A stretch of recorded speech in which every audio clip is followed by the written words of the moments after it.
Kalau ada orang bertanya, kenapa para habaib, para kiai, para ulama itu kok setiap hari ngadakan maulid, setiap hari ngadakan sholawatan? Malah kalau Habib Lutfi Pekalongan itu menyuruh untuk setiap hari adalah maulid. Setiap hari adalah maulid. Bukan hanya di bulan di Rabiul Awal saja, tapi setiap hari selama setahun kecuali di bulan Ramadan. Beliau itu menyuruh murid-muridnya kecuali bulan Ramadan niku sholawatan tiap hari, baca maulid tiap hari. Pertanyaannya, ada orang begitu, wonten napa sebabnya? Ya sebabnya mengacu kepada apa yang disampaikan oleh Nabi. Kita ini hidup di dunia hanya bergantung dengan kecintaan kita kepada Nabi Muhammad. Semakin kita cinta pada Nabi, ya semakin bertambah imanmu pada Allah. Semakin kau mencintai Nabi, maka kau semakin mendapat rahmatnya Allah. Semakin kau mengidolakan Nabi, semakin kau mengikuti Nabi, semakin tidak ada yang lain yang kau cintai kecuali Nabi Muhammad, maka kau akan menjadi kategori mukmin, bukan hanya muslim. Sebagaimana yang didakwahkan oleh Nabi Muhammad, la yu'minu ahadukum hatta akuna ahabba ilayya min nafsihi wa waladihi wa walidihi wan nasi ajmain.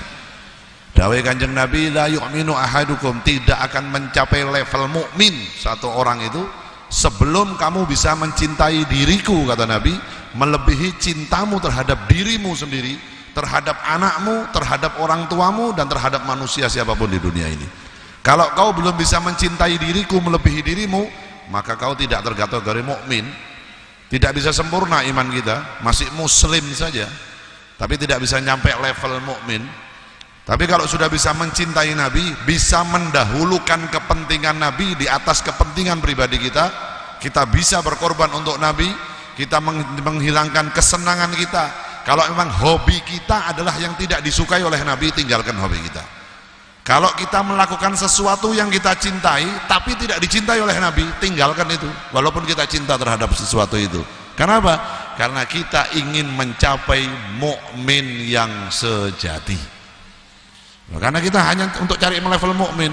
Kalau kita nggak bisa jadi mukmin, ya seperti yang dikatakan oleh Abu Bakar tadi, kita mungkin juga masuk surga, tapi surga level yang paling rendah. Di surga itu kita nggak lihat wajahnya Nabi. Kita di dalam surga nggak sama duduk, tidak duduk dengan Nabi.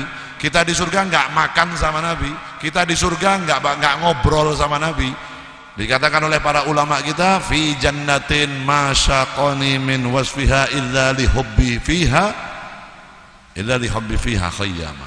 Habib Ali, pengarang Maulid Simtud Durar ini mengatakan, wallahi sumpah demi Allah, saya ingin masuk ke surga. Saya ingin masuk ke surga bukan karena dijanjikan bidadari yang cantik-cantik sama Allah, bukan karena dijanjikan keindahan surga, tapi saya ingin masuk surga karena di surga ada orang yang saya cintai, baginda Muhammad.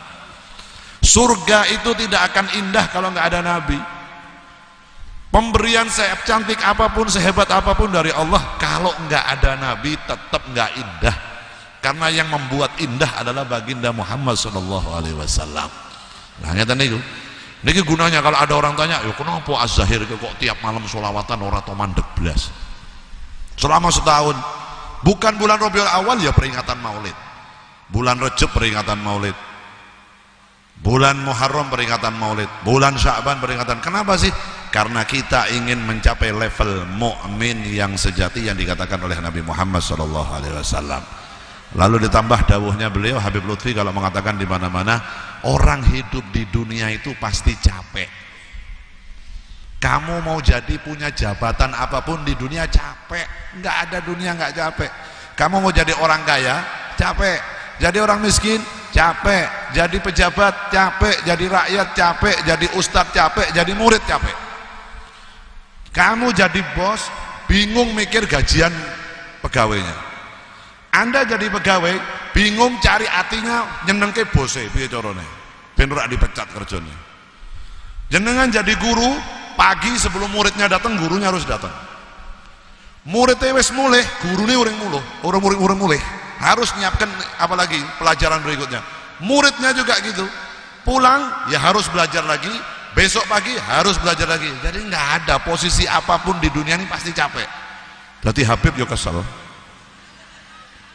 Oh, dari Habib pemone jadi Habibidin ini kutu mesem terus.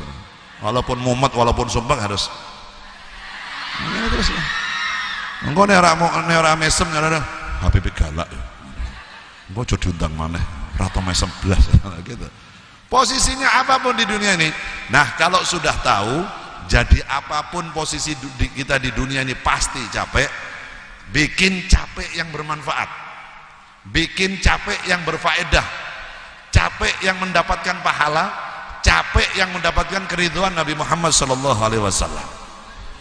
Lah wong turu tok gitu kesel. Wong turu apa wong nganggur ki luwih kesel timbang wong kerja. Lah wong nganggur kan angen-angene dawa. Aku nek duwe duit 100 juta, engko tak kon tuku mobil, motor, dikageti karo koncone. Duk apa? Wah, hilang bayangannya. Motor hilang, mobil hilang. Orang nganggur itu capek loh. Kesel apa? Khoyal tok uripe. Angen-angen tok uripe. Engko aku nek duwe anu coba Siti iki gelem karo aku tak nikah Siti. Ora gelem karo aku Siti. Nah, khoyal tok hidupnya. Khoyal itu kesel. Kerja capek, nganggur capek, belajar capek, mengajar capek, dakwah capek, didakwahi wong ya kesel, mangan ya kesel, turu ya kesel. Itu hakikat apa? Hakikat dunia. Dunia ya begitu, nggak ada. Makanya kata Habib Abdullah bin Al-Haddad, kamu hidup di dunia mau cari yang nikmat yang sejati di dunia, nggak ada. Nggak akan kau temukan kenikmatan sejati di dunia. Hanya satu kau akan menemukan kenikmatan di dunia, apa? Apabila kau bisa punya hubungan istimewa dengan Rasulullah Sallallahu Alaihi Wasallam. Kalau kau punya hubungan istimewa dengan Nabi, kalau kau punya hubungan istimewa dengan Allah, maka dunia akan kau nikmati. Kata sinten para ulama-ulama, di antaranya siapa? Al Habib Hasan bin Shalih Al Bahar, seorang waliullah. Beliau itu kalau sholat di kampung ora kroso. Anak beliau itu dalam satu cerita, wallahu alam ini cerita benar atau tidak, tapi menjadi inspirasi buat kita. Beliau itu dikatakan dulu pernah ada satu di sini ya. Di nopo niki, di pundaknya ini ada seperti apa ya, seperti daging tumbuh, apalah kayak mata ikan gitulah di sininya. Itu katanya dokter, ini harus dioperasi Habib, harus diambil, nggak bisa ini kalau nanti menjalar kepada yang lain nanti tambah besar lagi. Caranya bagaimana dokter? Caranya dioperasi. Boten, caranya operasi niki pripun? Ya Habib, nanti saya bius. Kalau saya dibius berarti saya pingsan nggak sadar, berarti saya nggak sadar, saya nggak mau. Karena Habib Hasan bin Shalih Al Bahari seorang waliullah, dia tidak ingin melupakan Allah walaupun sedetik pun. Karena di kalangan orang-orang sufi, orang-orang wali sufi, orang-orang tasawuf seperti itu, beliau kalau lupa sama Allah sekian menit aja sudah menganggap dirinya bukan muslim lagi. Kenapa? Lisannya, bibirnya dibasahi dengan zikir menyebut asma Allah setiap hari. Ngeten niku. Lalu anaknya ngomong gini sama dokter, Pak dokter, santai mawon. Mangke jenengan wayahe njupuk niku daging niku ngenteni kode saking kula mawon. Oh nggih, siap. Subhanallah, masuk waktu sholat asar. Begitu sholat asar, Habib Hasan bin Shalih Al Bahari sholat, Allahu Akbar. Anaknya langsung, dokter sakniki dijupuk niku. Sampeyan ngawur lho Bib, niki apa jenengan? Kula tanggung jawab pun monggo. Diambil sama dokter. Boten dibius. Ora usah dibius, niku abah kula nek tasik salat kaya wong mabuk. Artinya mabuk apa? Mabuk cinta kepada Allah. Nggak sadar dirinya kalau ada di dunia. Kalau lagi sholat, sehakikatnya dia sudah lupa kalau punya anak, punya istri, punya harta, punya benda, lupa. Yang diingat hanya Allah. Sudah dioperasi aja.